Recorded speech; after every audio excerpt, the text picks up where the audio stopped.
jeclay inaan u yeero Nimco Maxamed Cali Abukar oo tagtay wadankii 2014ka. Nimco waxay ka hadli doontaa mowduuc la magac baxay gabadh khaatumo.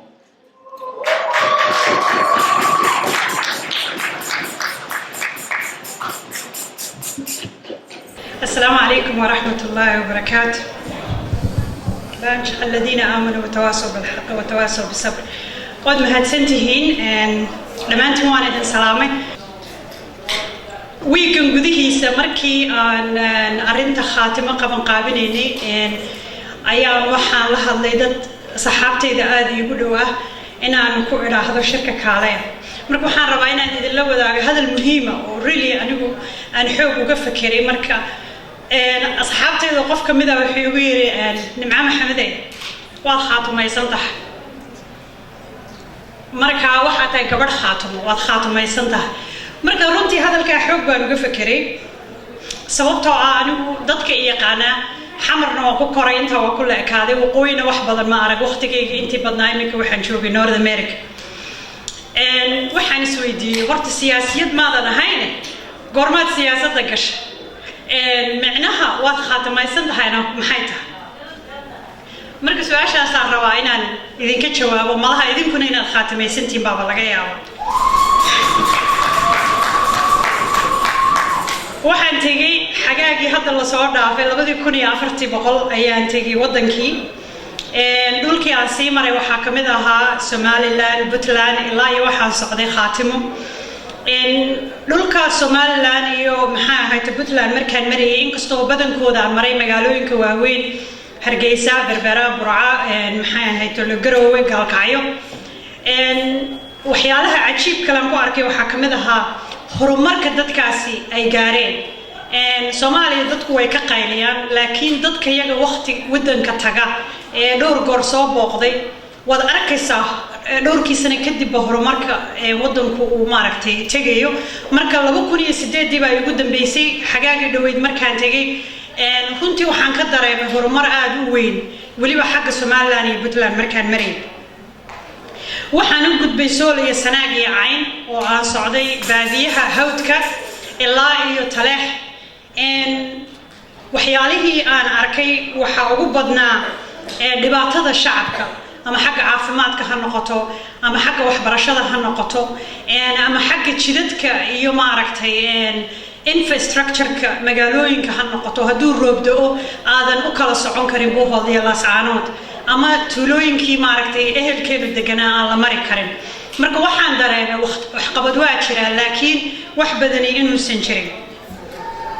marka caawa uma imanaan dhibaatooyinka ka hadlo jira marka loo eego Sool iyo Sanaag iyo Cayn marka loo dibdhigo marka ku dheeraan maayo dhibaatooyinka kamana hadlayo waxaan idinka soo dhaafay inaan idin sheego marka ugu horeysan anigu wadanka tagay qasdigaygu wuxuu ahaa inaan soo sahamiyo ama aan eego dib u dhaca ama horumarinta waxbarashada ee Sool iyo Sanaag iyo Cayn marka xataa shaqadoonka dad baa dib u noqdo oo baarlamaanka galo dawladda shaqo ka raadsada taas xataa anigu qasdigayga ma ahayn muhiimadda ugu weyn aan u tagay waxa ahayd inaan soo indheeyo alxamdulillah jaanisna waan u helay in dhowr iyo 10 jaamacadood oo ah jaamacadihii wadanka oo dhan oo meel isugu yimid aan shir kala qayb galo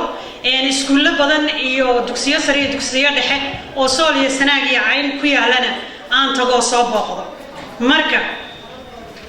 su'aashu waxay tahay maxay khaatimay maxaase iga dhigay gabadh khaatimo anoo siyaasad shaqo ku lahayn markaan la sheekaystay shacabka badankiisu waxaan arkay arrintan waxbarasho ee anigu aan isku mashquulinayo iyagu wax ka weyn baa haysta gaaladu waxay ku maahmaahdaa I have a bigger fish to fry marka waxaan arkay dadkani waxa haysta iyo dhibaatada haysata daraadeed waxa ugu weyn ee ay doonayaan waa maamul ay iyaga xor u yihiin marka waxa ay cadaat waa naftarkayga ku qancay in aan barto oo aan eego bal maxay khaatimo u taagan tahay waana markaan socodkaygii ilaa hawdka marka aan joogay ama Cayn aan u socday ilaa Taleex inaan soo arko waxa ay khaatimay waxaan arkay oo anigu ama aan indhahayga ku arkay markaan bardihii tagay ama dadkii shacabka aan la sheekaystay inay khaatimo u taagan tahay midnimadii Soomaaliyeed ee lagu heshiiyay 1960kii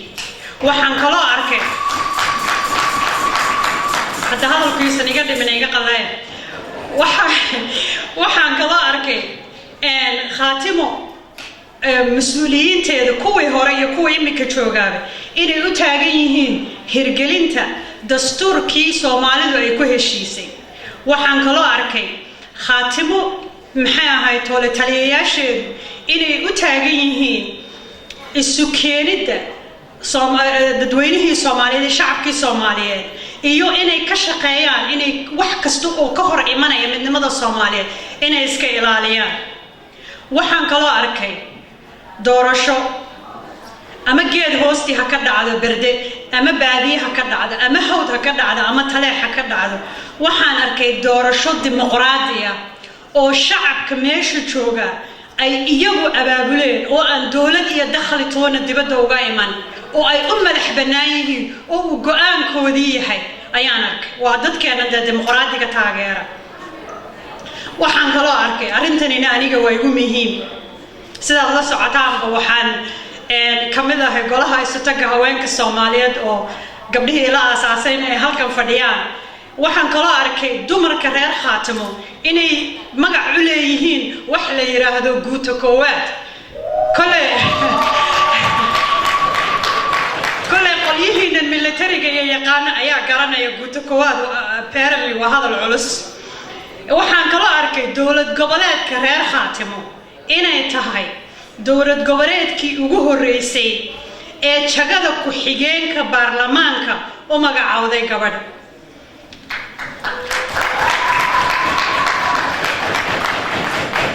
marka waxaan isweydiinayaa maxaa ku khaatimeeyay mise waa khaatimaysan tahay arrintu waxa weeye marka anigu sida ay muuqata waanan khaldanaan karaa idinkuna inaad isweydiisaan baa mudan arrintu siyaasad maaha qabiil maaha arrintu aqoon la'aani waa iftiin la'aan caruurta reer Khaatimo ee Soomaaliya Sanaag iyo Cayn jooga waxbarashay u baahan yihiin dalka intiisa kale caruurtu sida waxbarashada u haystaan bay iyaguna xaq u leeyihiin caafimaad la'aan waa nolol la'aan dumarka reer Khaatimo ee dhiigbaxa ku dhinta jidka intay ama burco u sii socdaan ama garow u sii socdaan xaq bay u leeyihiin inay helaan dhakhtar iyo daawo nabad la'aani waa dawlad la'aan shacabka reer Khaatimo ee si walba nabad u doonaya xaq bay u leeyihiin inay doortaan dawlad dimuqraadi ah oo ay iyagu u madax bannaan yihiin iyagoon Mareykan iyo shisheeye iyo Yurub iyo Amazon toona aan ka helin caawimo haddaynu haddaba intaa isku raacno dhammaanteen waynu khaatimaysanahay rag iyo dumarba inteena caawa halkan fadhida waxaan ku soo gabagabeynayaa diinta islaamka ee aynu ku abtirsanaa waxay tiraahdaa qofka arrimaha muslimiinta aan ka danqan muslimiinta kama mid aha waxa ay danqisay hooyaan ahay macallimadna waan ahay caruurta xuquuqdoodu adduunka dhan baa u dagaalama inagu muslim baynu nahay waa inaynu caruurta xuquuqdeeda u dagaalanaa marka dhibaatada haysata caruurta ayaa ay khaatimaysay dumarka cisbitaal la'aanta iyo dawada iyo dhakhtar la'aanta haysa ayaa ay khaatimaysay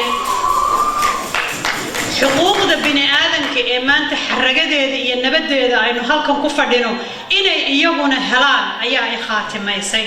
marka dhammaanteen shacabka Soomaaliyeed guud ahaan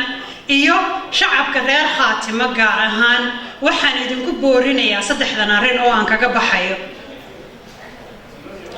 waa inaynu dadaalnaa maalgelinta caafimaadka ama Soomaaliya Sanaag iyo Cayn ha ahaato ama wadankeena intiisa kale ha ahaatee dhammaan waa inaynu ku dadaalnaa weliba maadaama majority-ga dadka halkan fadhiya ay reer Khaatimo yihiin waxaan idinku boorinayaa maalgelin inaynu siyaasadda kaliya maaha waa inaynu caafimaadka maalgelinaa waa inaynu dhaqaalaha maalgelinaa oo jidadka dhisnaa waa inaynu waxbarashada horumarinta iyo bulshada adkaynaa weliba dhalinyarada si aysan qoriga iyo maxay ahayd toole qolyaha isqarxinaya aysan u gelin qodobka labaad wuxuu yahay waa inaan xoojinaa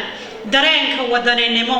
wadankan aynu joogno dad baa u dhaqaaqa ودن كاني وين إنه قدام قناة وأنا درينك ودن إني محوجنا وحنقصه جبينيا مر واحد مداول فارح هذا الكيبون يسقط دعاء ملا ما على لماذا ويسدويه داعد لماذا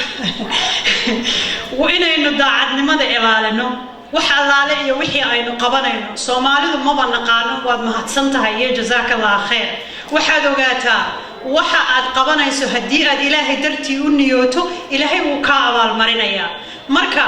آيات قرآن وحيتها إنا نطعمكم بوجه الله لا نريد منكم جزاء ولا شكورا ددكاغ وحتا أظن دوني إن لغو على مساره أما